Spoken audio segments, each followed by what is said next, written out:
ஆராதிப்பேன் நான் ஆராதிப்பேன் ஆண்டவரே சுவையாராதிப்பேன். ஆராதிப்பேன் நான் ஆராதிப்பேன் ஆண்டவரே சுவையாராதிப்பேன். வல்லவரே உம்மை ஆராதிப்பேன், நல்லவரே உம்மை ஆராதிப்பேன். வல்லவரே உம்மை ஆராதிப்பேன், நல்லவரே உம்மை ஆராதிப்பேன்.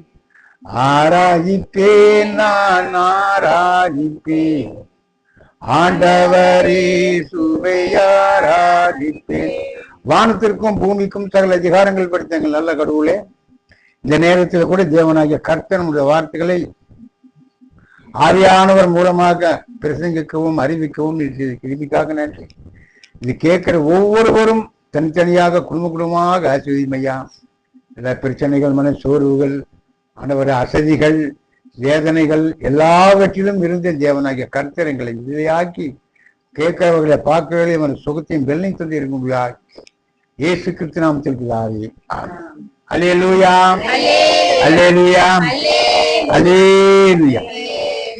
நாம இப்ப எதை பத்தி பேச போறோம்னா, கர்த்தரை விட்டு பின்வாங்கி போனவங்களை பத்தி இப்ப நம்ம பேச போறோம். அல்லேலூயா, அல்லேலூயா. ஆண்டவருடைய வசனம் என்ன சொல்லுதுன்னாக்கா, யோவான் 15ஆம் அதிகாரத்துல 6ஆம் வசனம் இப்படி சொல்லுது. யோவான் 15:6, யோவான் 15:6, ஒருவன் என்னில் நிலைத்திராவிட்டால் வெளியே எரியுண்ட கொடியை போல அவன் எரியுண்டு உலர்ந்து போவான். ஆமென், அல்லேலூயா. ஆண்டவர் கூட இல்லாம ஆண்டவர் கூட இருந்து வெளியே போறவன் அவனுடைய வாழ்க்கை என்னமா, சருக போல வெந்து போவன், விந்து போவன். வேதம் சொல்லுது, என்னை விட்டு தூரப்பட்டு மாயை பின்பற்றி போகிறதற்கு என்னிடத்தில் என்ன அநியாயத்தை கண்டார். அல்லேலூயா. அந்த இருமனமுள்ள வாழ்க்கை, இருமனம் உள்ளவனுடைய வாழ்க்கை ரொம்ப மோசமா இருக்கும். அல்லேலூயா, அல்லேலூயா.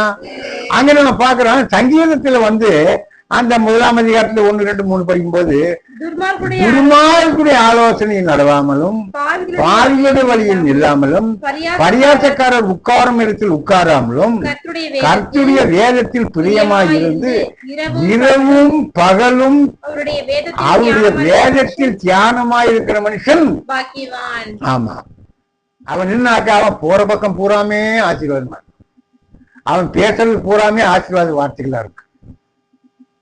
அந்த வார்த்தையிலே நமக்கு ஆண்டவருடைய ஆசீர்வாதங்கள் கிடைக்கும். அவன் யாரு கூட இருக்கிறான்? இயேசுநாதர் கூட இருக்கிறான். அப்ப இயேசுநாதர் கூட இருக்கும்போது அவருடைய சாயல் நடக்குமா, நடக்காதா? கட்டாயமா நடக்கும். அப்போ இவங்கக்குள்ள பலம் இல்லை. அது சொல்றாங்க இல்லையா, இந்த தெக்க வைக்காத சட்டி மாதிரி காசு அப்படியே ஆடிட்டு இருக்கும். அது ஒரு இடத்துல நிக்காது. அவனுடைய மனம் அப்படிதான், அல்ல மோதிட்டு இருக்கும். இரவும் பகலும் அவனுக்கு இளைப்பாறுதல் கிடையாது. அவன் எங்க இல்ல, ஒரு இடத்துல கிடையாது. வசனம் என்ன சொல்றதுன்னா, இரவும் பகலும் கர்த்தருடைய வேதத்தில் தியானிக்கிற மனுஷன் பாக்கியவான். அவன் வேதமே எடுக்கிறது இல்லை, பைபிள படிக்கிறது இல்லை. அப்ப அவனுக்கு சமாதானம் இருக்குமா? அப்ப சமாதானம் எங்க இருக்குதுன்னாக்கா, பரலோகத்தில் இருக்கிற இயேசுநாதர்கிட்ட இருந்து நமக்கு சமாதானம் நேரடியா இங்க வரும். இப்ப வசனம் என்ன சொல்றதுன்னாக்கா, யோவான்ல நான் பார்த்தோம் இல்லையா 15:6, அவன் எரியுண்ட கொடியை போல உலர்ந்து போவான். அப்படிப்பட்டவர்களை சேர்த்து என்ன பண்ணுவாங்களாமா, அக்னியிலே போடுவார்கள். அது யாருக்கு லாபம்? காற்றை பிடிக்க யாராவது முடியுமா? சாம்பல் பறந்துச்சுன்னா அது பிடிக்க முடியுமா? அவனுடைய பொழப்பு அப்படிதான். நாம படிக்கலாம். எரேமியா 17ஆம் அதிகாரத்துல 10:13, எரேமியா 10:13, கர்த்தராகிய நானே ஒவ்வொருவனுக்கும் அவனவன் வழிகளுக்கும் செய்களின் பலனை கொடுக்கும்படி இருதயத்தை ஆராய்கிறவர் யார்? ஒவ்வொருத்தருடைய உன்னுடைய இருதயத்தை நம்முடைய சொல்லிட்டு போ, நிறைய சொல்லிட்டு போலாம். அப்படி இல்லை, நாம முகத்தை தான் பாக்குறோம். ஆண்டவர் என்ன பண்றாரு? நமக்குள்ள இருக்கிற எங்க பாரு, இருதயத்தை பார்க்கிறார், இருதயத்தை பார்க்கிறார். யாரு? மனுஷன் வந்து முகத்தை தான் பார்க்கிறான், கடவுள் என்ன பண்றாரு? அப்போ அந்த இருதயம், கருத்துடைய இருதயம் இருக்கும்போது என்ன நடந்தாலும் நன்றி ஐயா, எது நஷ்டமானாலும் என்னது போகட்டும், எவ்வளவு காசு வந்தாலும் சந்தோஷம் இல்லை, எவ்வளவு காசு போனாலும் துக்கமும் இல்லை. சொல்றது புரியுதா? எவ்வளவு காசு வந்தாலும் சந்தோஷம் இருக்காது, எவ்வளவு வெளியே போனாலும் என்ன பண்ண மாட்டான், கவலைப்பட மாட்டான். அப்ப அவன் யாரு போட்டிருக்கிறான்? ஆண்டவர் போட்டிருக்கிறான்.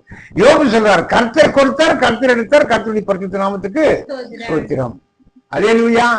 அப்போ நாம நம்ம சரீர பிரகாரமாக, மாம்சீக பிரகாரமாக நாம எல்லாத்துக்கும் என்ன பண்ணக்கூடாது, கவலைப்படவே கூடாது. 13 படிக்கிறோம், 17 நம்பிக்கையாகிய கர்த்தாவே, உம்மை விட்டு விலகுகிற யாரும் வெட்கப்படுவார்கள். ஆமென். போகும்போது என்ன பண்ணுவாங்க? சந்தோஷமா போவாங்க. அங்க 4 நாள் போட்டு நாங்க ஒண்ணுமே நடக்கல, அங்க என்னாச்சு? அப்ப அது போச்சு, இது போச்சு, அந்த கஷ்டம் வந்து அவங்களுக்கு.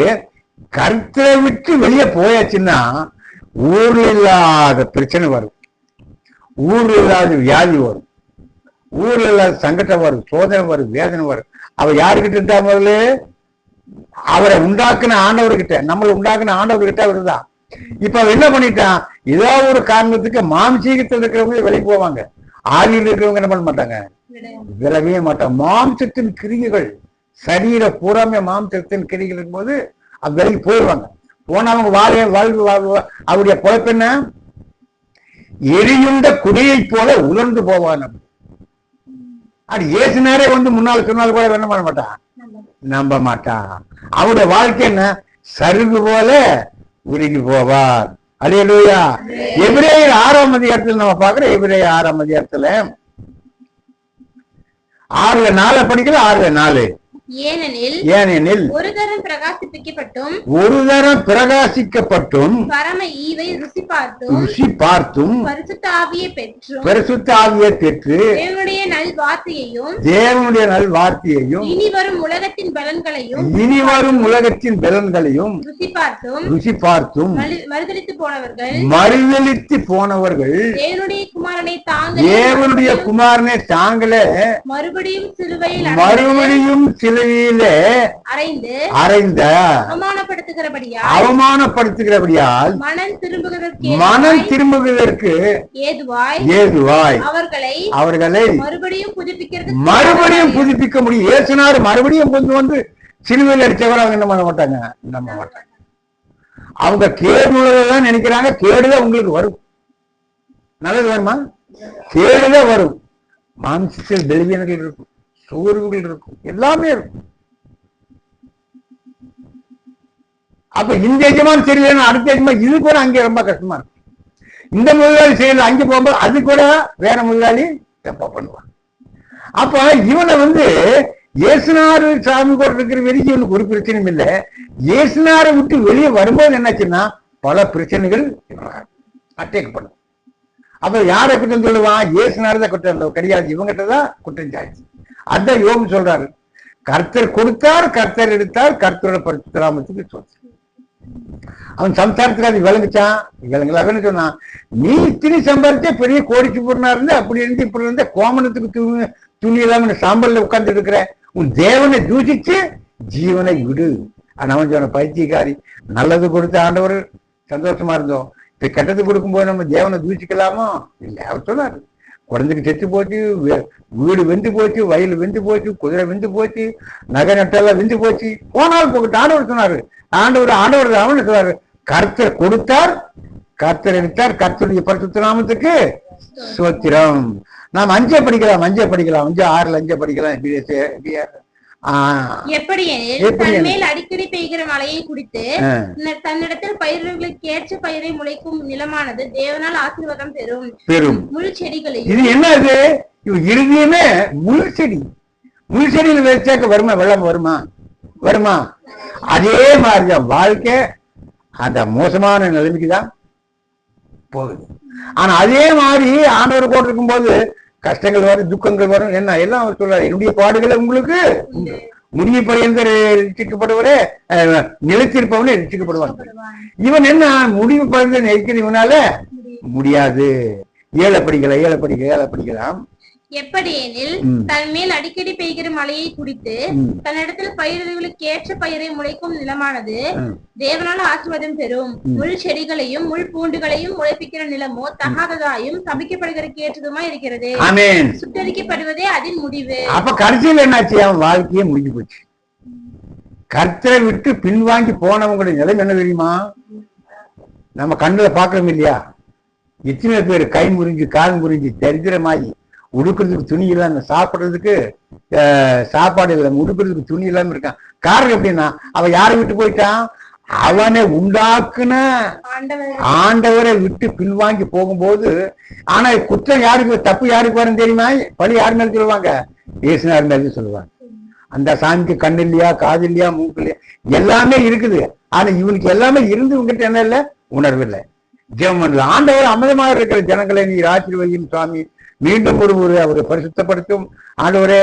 அபிஷேக தைலத்தை அவர் தலையில ஊற்றி ஆண்டவரே உச்சார்ந்து உள்ளாங்கால் வேறு அபிஷேகம் கடந்து வருவதாக அந்த மாதிரி ஜனங்களை மீண்டும் ஒரு தொடும்படியாக இருக்கிறேன் சுவாமி.